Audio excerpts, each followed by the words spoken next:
And we are back with the fourth segment of the GSMC Basketball Podcast presented by the GSMC Sports Network. And in this fourth segment, I am going to be talking about some NBA rumors that are surrounding the NBA. And one of the big rumors that's going on is there is some sources that are saying that apparently the Golden State Warriors are one of the teams that are interested in Jimmy Butler.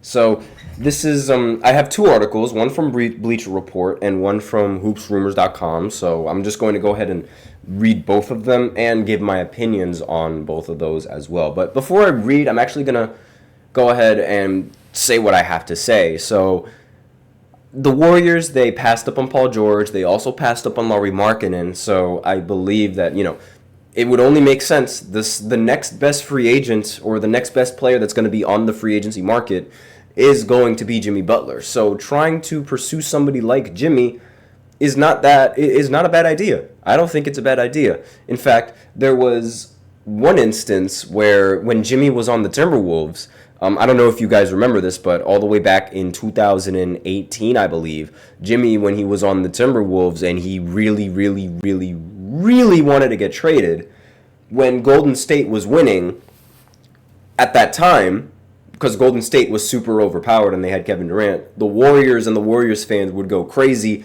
and they would wave their handkerchiefs or their napkins or whatever it is that you want to call it, their towels, that's what it is.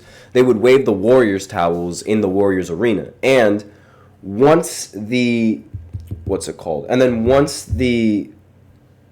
Butler was in Golden State and when he was in the Warriors arena, when the Warriors fans were doing that, he was joining in on that. So it does seem that he is slightly interested in playing with Golden State, or at least he was slightly interested in playing with Golden State before. So we'll see how that works we'll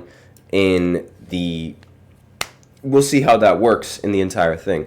We have somebody in the chat saying SmackDown returns home to USA Network tonight. That's a whole different thing. That's wrestling. If you're interested in wrestling, I recommend listening to Eric. We do have a wrestling podcast. He goes live at, I believe, 12 o'clock, midnight Eastern time, something around that. I believe that's when he goes live. I know he goes live like super late. It might actually be like 11:30 that he goes live. I'm not entirely sure, but I do know that if you guys are interested in wrestling, I do recommend listening to the wrestling podcast that we have.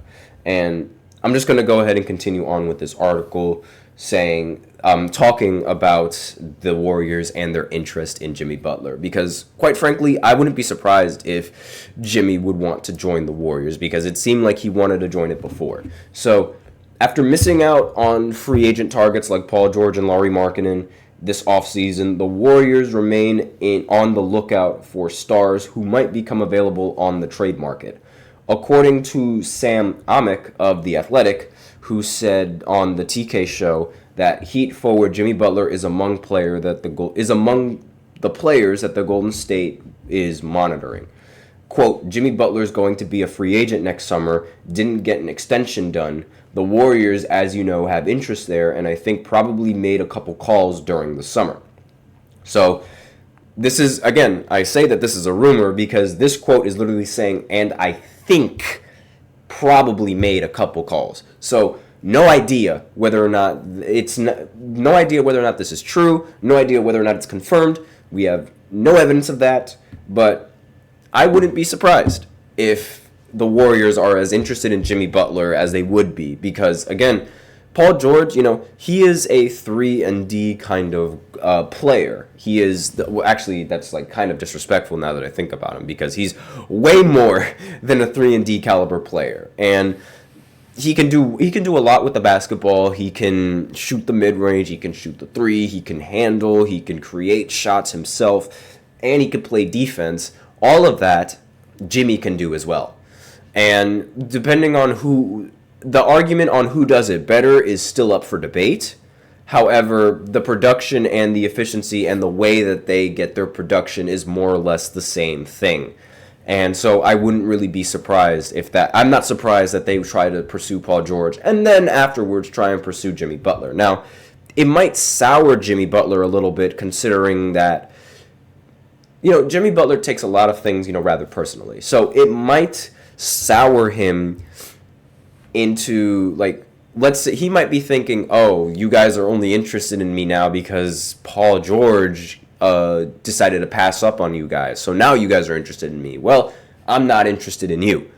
That's how petty Jimmy Butler can be sometimes. So maybe he wouldn't even want to join the Golden State Warriors because he feels like if the Warriors wanted him, they would have went and they started to try and get him before the Warriors tried and get Paul George. Like, either like that could be how it works. You never know.